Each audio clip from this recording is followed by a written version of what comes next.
We will call to order the regular board meeting of the Chicago Board of Election Commissioners. Good morning. My name is Maricel Hernandez, and with me in this WebEx meeting is Commissioner William Cressy.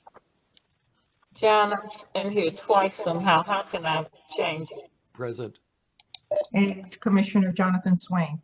Present. Next item is the consideration of the agenda and changes. If not, we will proceed with the approval of the regular board meeting minutes of October 13, 2020. Is there a motion to approve? So moved by Commissioner Swain. Is there a second? Second by Commissioner Cressy. Probably moved and seconded. All those in favor? Commissioner Swain votes aye. Cressy votes aye. Great. Motion passes. Next on the agenda is the Executive Director's Report. Mr. Holliday.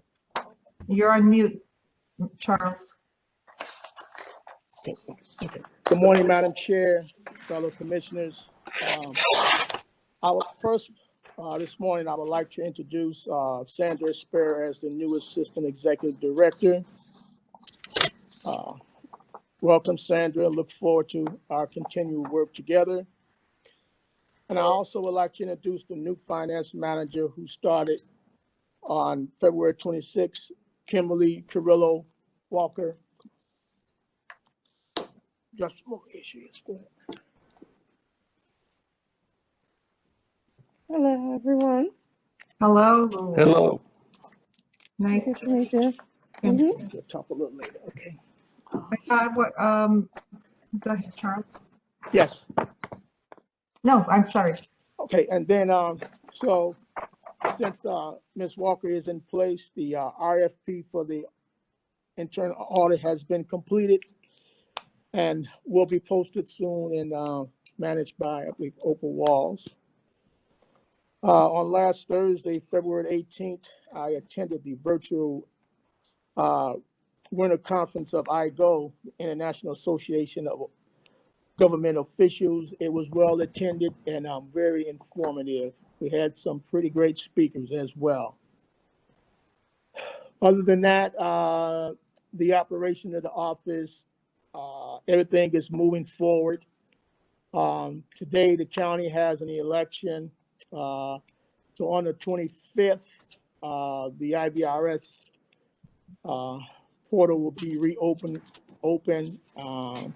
but the registration department and the board and the other offices in the board had continued work while that portal was closed.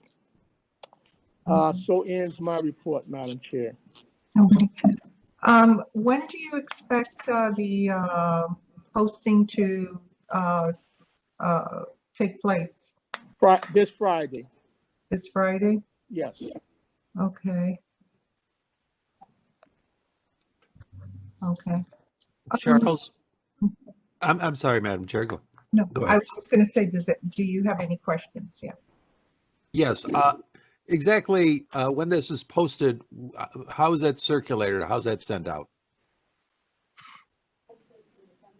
It's posted in the Sun-Times, and it's also posted on the board's website. And there will be some outreach to other vendors to make sure that everyone is well informed of this RFP. Okay. As you know, I've got some connections with the accounting profession and community in the Chicago area. So maybe Ms. Walls could speak with me and, after the meeting, and we can make sure that this gets circulated widely. Thank you. Yes, she's here and she heard you and she got thumbs up. She will get in touch with you. And Very good. there's a minority, I assume. Yes. Auditors, organizations. Is that going to be disseminated to them? Yes, and I'll make sure that Ms. Walls reach out to each of you if you have different organizations, and she does have a list of minority organizations as well. But she will be reaching out to you also. Wonderful. Okay. Any other questions? No? Okay. Let's see. And just one, okay. The next item on the agenda is the communications report. Do we have anything? Briefly, good morning, Commissioners. 3 items currently underway. Per the Executive Director, we're redesigning the Canvas notice. The goal of the Executive Director is to try to take steps to further bridge the digital divide we have, especially with legacy voters who've been registered 10 or more years and probably don't have a current cell phone or email address with us. So instead of a fold-over postcard mailing, this would be a letter mailing in an envelope with a business reply envelope enclosed. And it would allow voters to do a few things: update their signatures, submit a new or first-time email or cell phone number, indicate a preference for emails or text message alerts, and inform the voters that the board's policies are to keep email and phone number data private. Secondly, there's correspondence to the City Council, County Board, and members of the Illinois General Assembly regarding the legislation that the board would like to see that you discussed at your last meeting. We've got the gist of the language for the letter, and I'll send that to you today. We're refining some of the databases. There have been changes in the General Assembly through elections and other changes recently.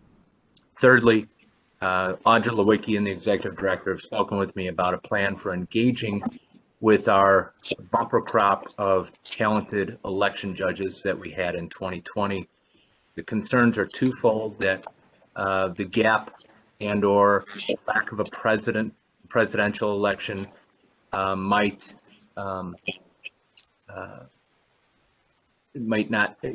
contribute to them not returning in 2022.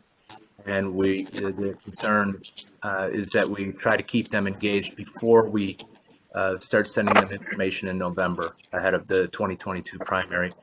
So we're thinking about a newsletter approach and also incorporating the legislative ask in one of the newsletters, saying these are the board's goals. If you saw these laws as laudable, perhaps you might want to contact your lawmakers about supporting these changes and making these changes permanent.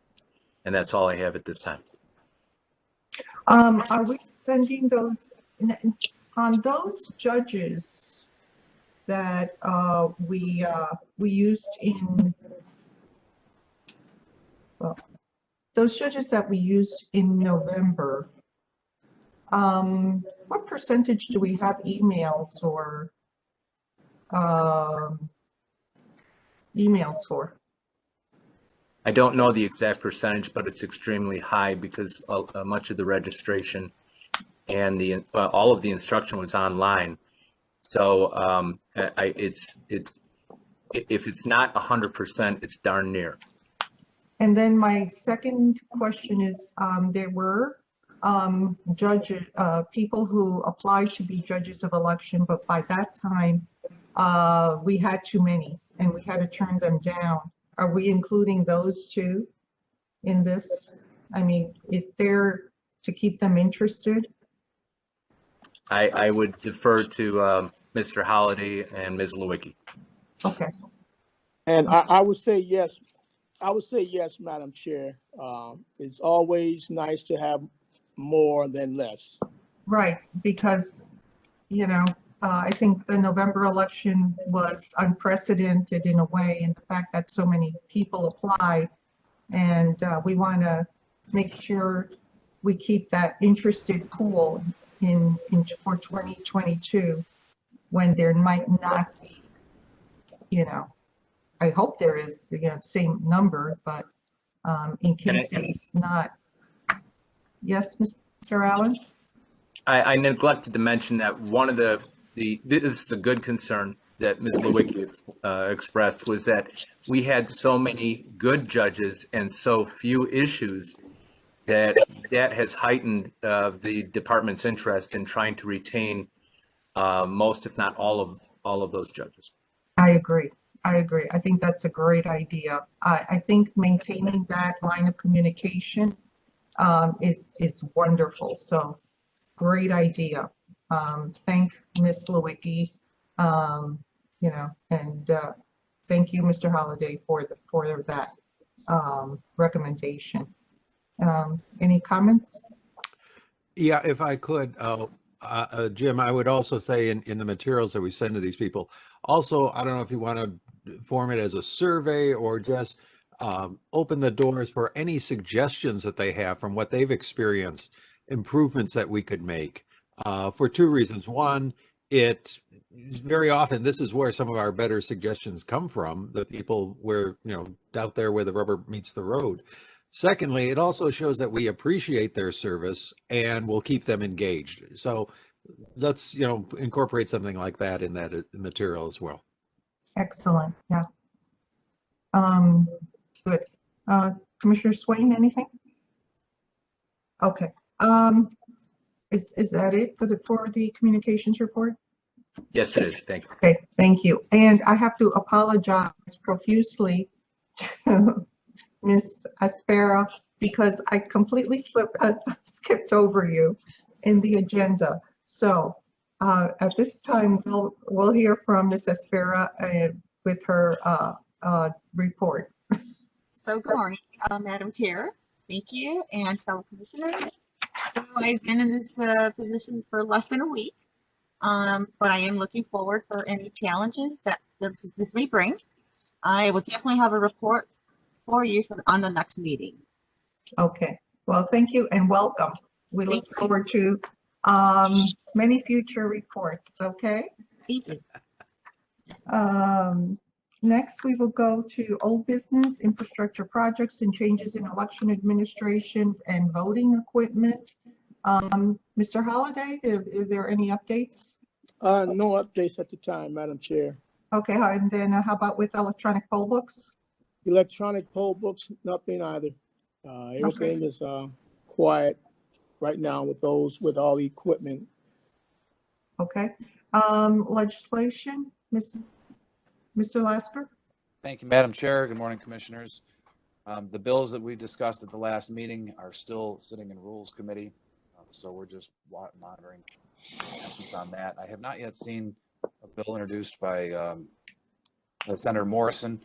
We've talked about that she is working on election legislation, but I had a follow-up with friends at the State Board of Elections. We do think that there still could be an omnibus bill coming out. They've got placeholders in there for it. So that appears to be the strategy they're using, similar to prior years. So I'll just keep you updated as things keep moving. Yeah, it would be good if you could reach out to Senator Morrison's office and just inquire if they need anything from us. You know. Right. Yep. Okay. That last week and haven't heard back yet, but I'll reach out again. Okay, thank you. Thank you. Any comments, questions? Okay. We have no new business. Legal report, Mr. Lasker. No. I lost track on my screen of the unmute button. Sorry about that. Not much to report from legal. There was a Seventh Circuit decision involving the March 2020 lawsuit filed by a Supreme Court candidate, Clint Krisloff. He was actually challenging in federal court the electoral board procedures, the way that signatures are reviewed by electoral boards. His argument was essentially that these that non-trained, non-professional handwriting analysts are not accurate enough to provide proper or ample due process, and that even if a place were to use certified handwriting experts, as this board does, even that wouldn't be accurate enough to qualify for removing someone from the ballot. Our board was not a defendant in the case. It was filed against the Cook County or the State Board of Elections. The Seventh Circuit dismissed the case this week as moot, having come this far without final resolution. So that's the only thing to report on today. Okay, great, thank you. Thank you. We have no financial report. Do we have public comment? No one has filed a request to make a public comment. Okay, thank you. Mr. Lasker, and Mr. Holliday, do we have any for executive session? Yes, Madam Chair. Okay, we do. Yes, Madam Chair, that I believe that there's been a request for discussion of employee performance at the executive session. Okay, if that's the case, then